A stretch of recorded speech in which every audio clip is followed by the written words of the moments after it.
Welcome back. Hang out with superheroes, take a selfie with your favorite Star Wars character. It's all possible when Legos take over the Gardens Mall. Joining me now to talk about the event, Michelle Jacobs, Marketing Director for the Gardens Mall.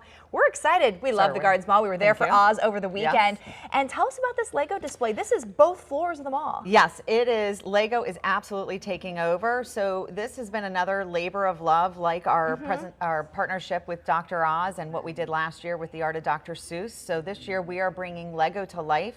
Over 50 sculptures, life-size sculptures, are going to be throughout the shopping center with lots of activations.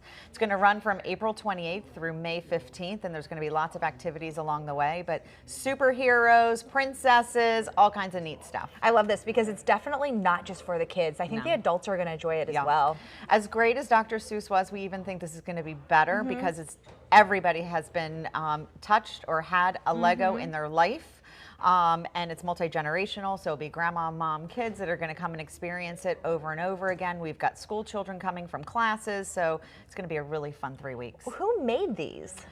Lego North America. So this is a partnership with Lego North America, and it's a kind of a collaboration between them and us. And what they have done is, it's never been in South Florida. It's really never been in Florida to this extent before, never in a shopping center like this here. And so there's going to be 50 different sculptures, many different themes, and we've curated the entire collection so that we could have a lot to see. So you can come over and over again, take pictures with them. We're going to have Lego activations in the Nordstrom Court where you can build Legos. So kids can actually take part and play. So they can see the inspiration and then try their hand at it. And we're also collecting gently used or brand new Legos that are going to be donated to Nicholas Children's Hospitals. Nice. So when you come to visit us, bring some Legos. And the best part, you can get the husband and the kids to go to the mall with you. Mom can shop and you can walk around and check out all the Legos. Yep, super fun. A lot of fun, really cool, and it's free. Go to the Gardens Mall and you can check it out. Public. Lego Takeover at the Gardens Mall from April 28th through May 15th. It's free and open to the public during mall hours. Excited to check that out. Michelle, thanks for joining us. We Thanks so appreciate much for having us. Sandra. All right, thanks Michelle and Aaron. Let's take a look at your first alert radar, and it's quiet here in South Florida. It's going to be hot and breezy, but take a look. We have strong storms over the Ohio Valley and into the deep south, where we're at an enhanced to moderate risk of a tornado outbreak today, and at least at the minimum severe thunderstorms. State of emergency declared in Alabama. So a lot going on there. None of that will make it here. So quiet. It's just going to be like yesterday and maybe even warmer. Right now, 80 degrees in Boca Raton, 79 in Jupiter, 76 in Vero Beach, 76 in Okeechobee, and 77 Good Wednesday, Port St. Lucie. We rise quickly, and in fact, by about noontime or so, we're looking at 87 to 89 and feeling like 92 to 95. A hot, humid afternoon. Winds gusty somewhat, though, at times this afternoon out of the south up to 24 miles an hour or so. 8 to 10 on the UV index. No great surprise here, so make sure you protect your skin, wear the hat, the shades. 2 to 4 feet with the seas, light chop, so you can easily get out and enjoy a nice boat ride and cool down a little bit. At the beaches, 86 to 89. A moderate risk still of rip currents, though, so exercise extreme caution if you plan on dipping your foot or anything else in the Atlantic. We already had low tide, and high tide is at 2:17 this afternoon.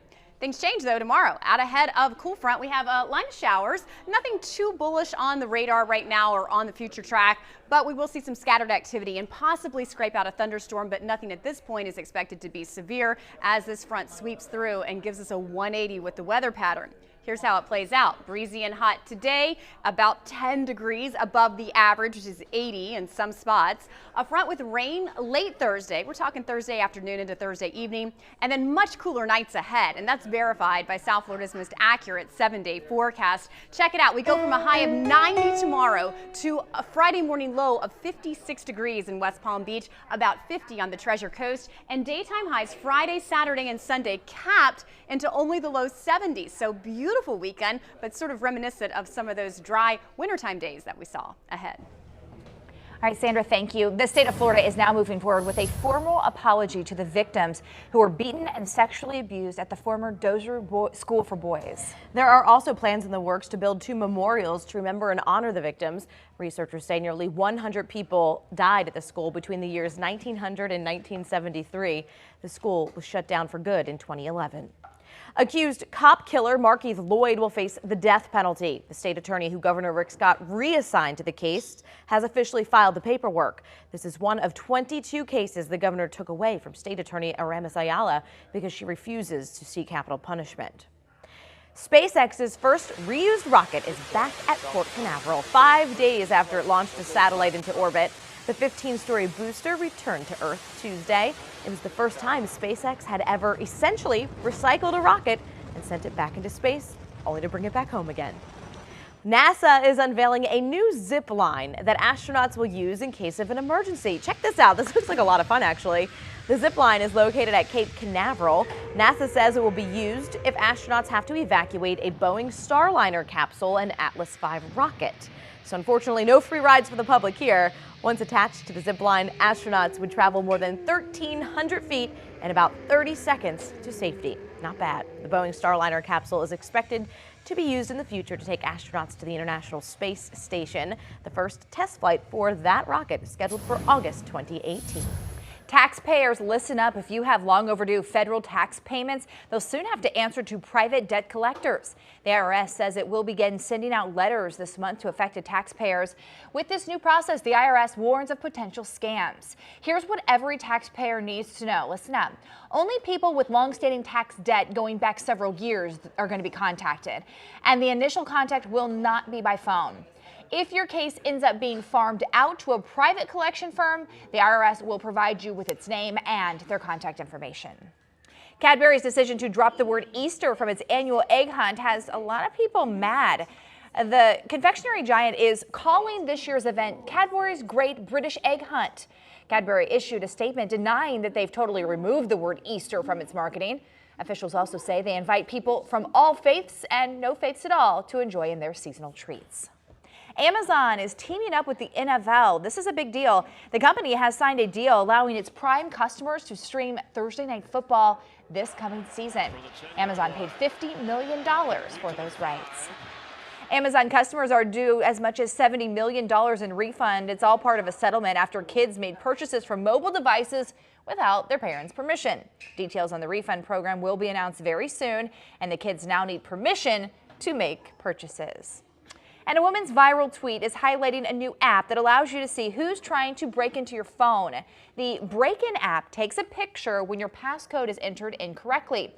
Dakota Smith showed all her attempts at trying to unlock her boyfriend's phone, admitting all Snapchats on the phone, snapshots, were that of her.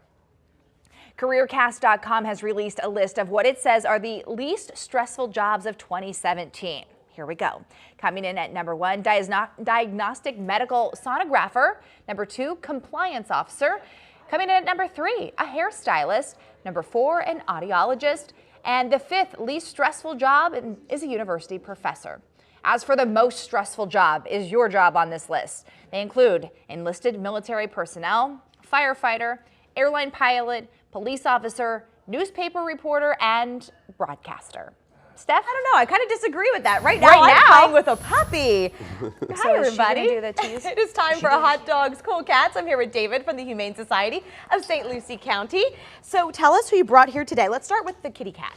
This is Boss, and we promise that he's not that bossy at all. He really just wants your attention and love. He's a 7-month-old. He was found as a stray. Nobody came to claim him, but you know, as you can see, he's very calm and relaxed. He loves human affection, and you know, Max and him got along. Max the puppy got along great on the way down here. They really wanted to play with each other. I kind of felt bad that I was separating them. Because they haven't really even noticed each other or cared that they're together. No, they're no, not very at all. comfortable around each other. So let's talk a little bit about Max because, okay, I'm kind of obsessed with him. He's adorable. Hey, Max, tell us about Max. Max is 3 months old. He was turned in because his owner was allergic to him, unfortunately. But he is tons of fun. I mean, how can you not fall in love with Max? He's very playful. He loves toys. He gets preoccupied with them, as you can see. He's going to be about 50 to 60 pounds. He's going to be a big boy. I mean, I think he's just going to be a great pet for if you have young children and you want a companion animal for them to grow up with. Max would be absolutely like the perfect fit for them. He's so sweet, such a playful puppy, especially if they have children. Great dog for Oh, children. absolutely. On the way up here, I mean, way down here, I almost thought about taking a detour home, just dropping them off. And Kind of hang on to this one for a little while. I'm sure Max will find a home in no time. Any upcoming events that you'd like to talk about? Yes, we're going to be at South Florida Wing Fest in Tradition this weekend. We are the beneficiary of some funds from that event. That's going to be this Saturday and Sunday in Tradition in Port St. Lucie. So stop by and say hi. Fantastic. Will there be adoptable pets available? Yes, we're probably going to have 10 to 15 adoptable pets there, you know, come say hi, socialize with them, and hopefully take some home. Well, fantastic. And I think Max and what was the kitty cat's name again? Boss. Boss, that's right. I think Boss and Max are going to find homes real quick. They're adorable. If you're interested, go ahead and call the Humane Society of St. Lucie County at the number you see on your screen right now, 772-461-0687. And again, we want to find these animals a really good, loving home. So reach out to the Humane Society. They've got plenty of other animals available for adoption as well. And remember, you can always upload your pet photos to the U Local section of WPBF.com.